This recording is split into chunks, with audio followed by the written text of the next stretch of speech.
Sobat Komsos, kita ketemu lagi di program podcast BDH. Apa itu BDH? Bicara dengan Hati. Bersama saya Stefanus dan teman saya Agus. Nah. Selamat pagi sahabat Komsos dari Kemenanu Timur Tengah Utara, Nusa Tenggara Timur untuk Indonesia.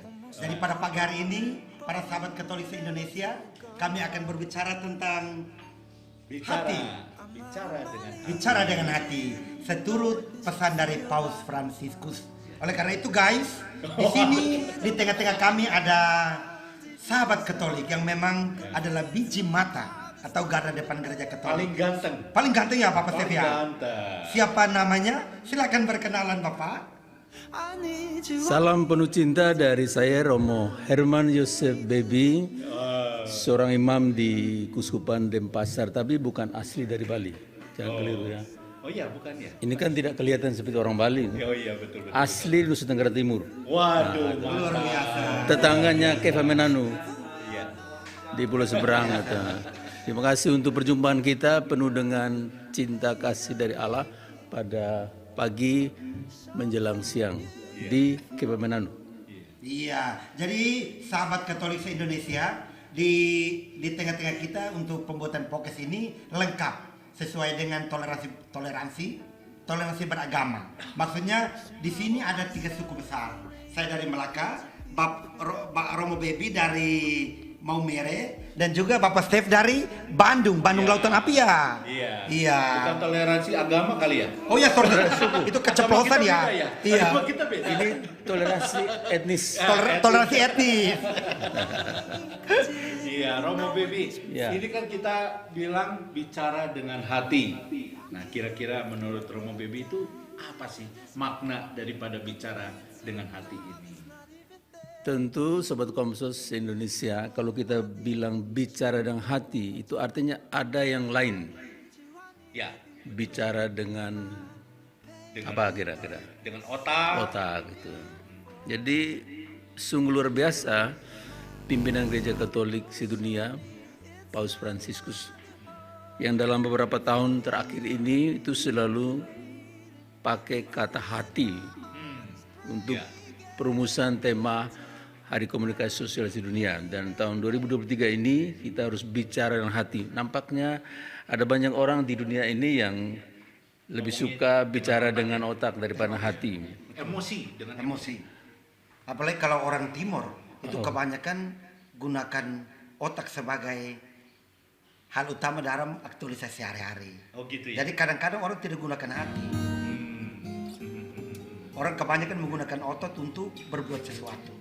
Contoh dalam sikap atau penghargaan akan pribadi orang masing-masing. Dalam bentuk kata saja. Kalau orang Timur orang tidak kenal, berarti dia akan takut. Hei, ini orang ada marah saya kok. Padahal tidak marah. Memang dialek kita seperti itu. Tentu tidak semua orang Timur begitu. Ada orang Timur seperti Pak Agus kan bukan bicara dengan otak tapi dengan hati. Iya. Apalagi Bapak Stef.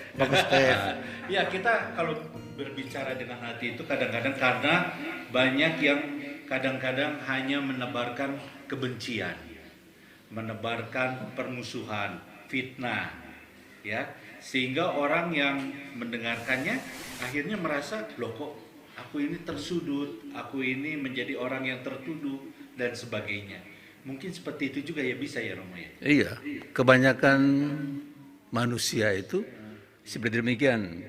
Kan kadang-kadang orang melihat dirinya tidak dengan hati, tapi dengan kekuatannya, gara-gara punya pangkat, jabatan, kedudukan, uangnya banyak. Jadi dia lebih banyak melihat dirinya dengan hal yang lahiriah. Orang-orang begini biasanya akan melihat orang lain ukuran dengan hal yang lahiriah, lebih banyak dengan otak. Orang-orang seperti ini juga karena mengandalkan dan membanggakan kemampuan diri secara lahiriah, dia akan juga melihat Allah juga kadang-kadang tidak dengan hati, tetapi dengan hal yang lahiriah. Ini yang kadang-kadang lalu membuat banyak konflik terjadi. Betul tidak, ayo? Berarti Romo mungkin hal-hal apa yang harus digunakan supaya ketika aktualisasi dalam perbuatan kita sehari-hari itu harus mengutamakan hati daripada otak. Mungkin Romo punya tips untuk sahabat Katolik se-Indonesia. Ya. Sahabat Katolik se-Indonesia, tepatnya sahabat Komsos se-Indonesia, memang kalau bicara dengan hati itu selalu tidak mudah. Kalau ditanya tipsnya apa supaya orang bisa bicara dengan hati? Yang pertama, orang harus melihat dirinya datang dari mana. Pasti datang dari Allah yang punya kehidupan. Hidup ini kan miliknya Allah. Allah menciptakan kita dengan segala-galanya. Dengan demikian kalau orang benar-benar melihat dirinya di hadapan Allah itu tidak ada apa-apanya. Cuma debu dijadikan daging, diisi dengan kuasa Allah, dengan rohnya jadilah manusia. Dengan demikian lalu dia harus bisa melihat dirinya sebagai bagian dari rancangan Allah. Ini kalau orang melihat dengan hati. Kemudian mendengarkan rancangan dan rencana dan firman Allah dengan hati. Baru dia akan bisa bicara dengan hati dengan orang lain. Jadi pertama sekali adalah dia harus melihat dirinya ini datang dari mana. Begitu kira-kira. Oke, Sobat Komsos. Jadi sekarang kita ngerti ya, kenapa kita itu harus bicara dengan hati, bukan dengan otak, apalagi dengan otot ya. Sedikit-sedikit hajar, sedikit-sedikit habiskan, ya, sedikit-sedikit ratakan. Wah.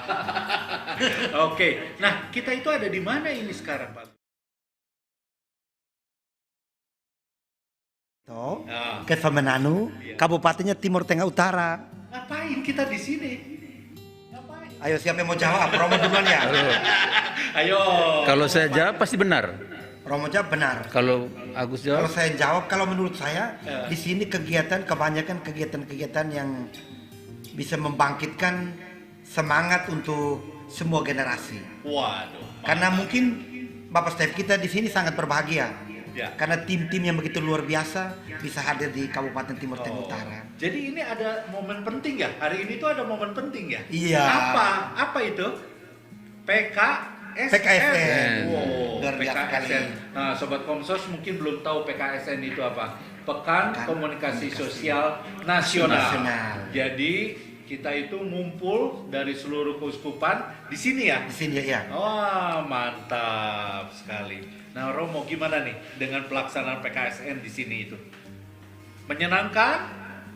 sebelum menyenangkan itu mengejutkan. Mengejutkan. Wow. Mengapa mengejutkan? Di kota kecil Kefa-Menanu, Nusa Tenggara Timur, berani menyelenggarakan event nasional. Mantap. Mengumpulkan banyak orang dari seluruh Indonesia. Ada di tempat ini yang kemudian membawa semua peserta ada dalam satu komunitas yang lebih luas. Ya. Seperti kita satu keluarga. Ya. Jadi sesudah mengejutkan terus menggembirakan. Karena dari Kefa-Menanu ini kita merajut cinta satu sama lain. Kita memperbincangkan hal pokok dalam kehidupan ini, yaitu dengan hati kita melihat Tuhan, melihat orang lain, dengan hati kita menyapa atau berbicara dengan orang lain. Jadi luar biasa Kefa-Menanu menyelenggarakan event nasional ini. Dan kita bisa kasih aplaus buat tuan rumah ya. Luar biasa. Bapak Stef, mungkin kegiatan event sebesar ini biasanya berapa tahun sekali dilaksanakan? 1 tahun sekali biasanya. Satu tahun sekali ya. Ya. Nah. Kalau tidak salah Keuskupan Atambua baru pertama kali atau yang keberapa kali? Ini yang pertama kali. Yang pertama kali, luar biasa. Pertama kali dan sangat luar biasa, sebagai tuan rumah. Oleh karena itu mungkin kita harus berikan penghargaan untuk Monsenyor Dr. Dominikus Saku PR. Oh iya. Yang bisa mendatangkan semua imam se-Indonesia. Itu luar biasa sekali ya. Iya. Ya, jadi Sobat Komsos, dalam pekan PKSN ini para romo dari berbagai macam keuskupan itu datang ke sini, ya, terutama yang berkecimpung di Komsos, ya, suatu bidang yang untuk mengurus menjadi corongnya keuskupan. Dan kita semua di sini bersama-sama juga berrefleksi ya Romo ya, memberi pengalaman, saling sharing, saling menguatkan satu sama lain. Dan di sini diadakan banyak pelatihan Pak Agus. Iya, Pak. Ada pelatihan untuk para siswa SMA, ada juga untuk pegiat Komsos paroki di Atambua ini, di Keuskupan Atambua ini, ada juga untuk para romonya, para romo, para suster juga kita mengadakan banyak kegiatan di sini. Menurut Romo Bebin yang sudah ikut 1-2 hari ini bagaimana nih Romo? Kalau tadi mengejutkan, Ya. kemudian mengembirakan, Ya. sekarang membanggakan. Kenapa? Karena di PKSN 2023 ini selain dihadiri langsung oleh 2 uskup, 2 uskup loh. Monsinyur Cornelis Sipayung, Ketua Komsos Konferensi Bali Gereja Indonesia, dan Monsinyur Dr. Dominikus Saku, Uskupnya Artusia. Lalu juga dihadiri langsung hampir seluruh tim Komsos KWI dan juga hampir semua Ketua Komsos mulai dari Sabang sampai Merauke. Jadi membanggakan dan juga penuh dengan syukur dan penuh dengan nuansa harapan sebab kita bisa bertemu dengan satu sama lain. Dan yang paling luar biasa menurut saya, kemarin kita bertemu dengan 200-an imam. 200 imam loh. Unik sekali, saya merinding loh Pak Romo. Karena 200 imam itu. Karya pewartaan iman seperti apapun di paroki atau di stasi atau di tengah umat itu benar-benar akan sukses tergantung kepada gembalanya, tergantung kepada imamnya. Betul. Kalau imamnya benar-benar ada di tengah umat, kemudian support setiap kegiatan termasuk karya Komsos, pasti semua akan happy. Seperti kalau jadi MC, Ya, siap. mampu menggerakkan seluruh undangan, hasilnya kan menjadi Luar biasa. gembira. Itu kira-kira. Ya, begitulah. Kita itu betul-betul ini didampingi 2 Bapak Uskup itu dari awal sampai sekarang masih terus didampingi setiap harinya. Luar biasa. Terima kasih untuk kedua Bapak Uskup ya. Luar biasa. Dan kemudian kita juga merasa bahwa di sini itu kita bisa menjadi satu saudara. Ya, kita bersatu di sini, bisa curhat apa yang menjadi kelemahan kita, yang menjadi kegunaan kita, bisa juga dicurhatkan dan dikuatkan oleh teman-teman dari keuskupan lainnya. Dan ini sangat menyenangkan sekali. Dan juga ini Pak Stef dan Bapak Agus, kena panitianya. Nah, Oh, luar biasa. luar biasa Panitia lokalnya hebat. Panitia lokalnya mulai dari bosnya Romo Indo itu, Nah, koordinasi dengan Ketua Komsos Kupang Romo Yan, ya. lalu semua peserta itu dijemput, diterima mulai di Bandara El Tari Kupang, Luar biasa. menuju ke tempat penginapan, dihantar ke sini, apalagi yang di sini. Ya. Semua seperti kita ada dalam satu komunitas keluarga besar yang lalu menyiapkan segala sesuatu, termasuk menu makanannya. Oh, selalu di meja itu ada apa? Ada ya itu. Dan juga ada apa? Tua kolor. Atau orang Kefa bilang TNI. Tua nakaf insana. Oh gitu. Ya seperti itu. Kalau ada. Jadi sesudah satu sloki kepala masih lurus. Oh gitu. Kalau sudah dua sloki miring sedikit. 3 seloki miling gue itu kayak seperti itu. Iya.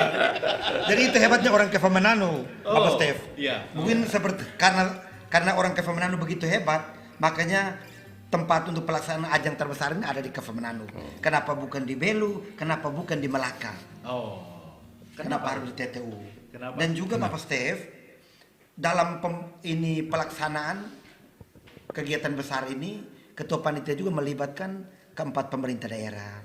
Yang pertama Melaka, Belu, Iya. TTU dan TTS. Jadi keempat bupati ini Support betul. turut serta memberikan andil.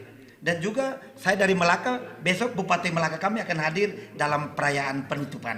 Waduh, Iya. mantap. Mungkin dari teman-teman lain pasti akan hadir juga. Iya, seperti itu. Ya. Jadi untuk teman-teman Komsos, kami yang hadir di sini itu betul-betul mendapatkan pengalaman yang luar biasa. Sangat menyenangkan sekali ya kita berada di sini. Dan sekali lagi tuan rumahnya juga luar biasa memang. Dan besok kita akan merayakan puncak daripada hari Pekan Komunikasi Sosial Sedunia yang ke-57. 57. Ya, kita akan ngadain apa nih? Misa ya?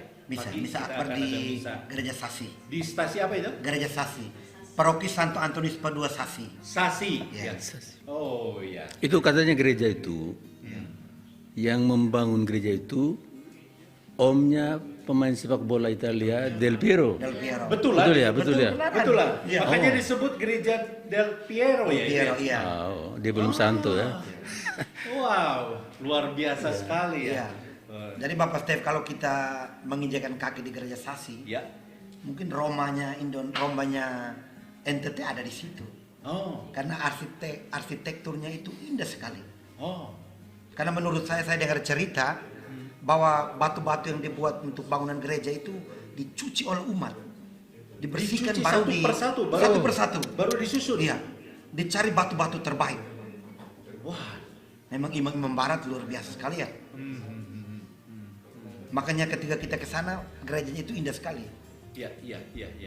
Oke, Sobat Komsos, besok juga kita ada live streaming.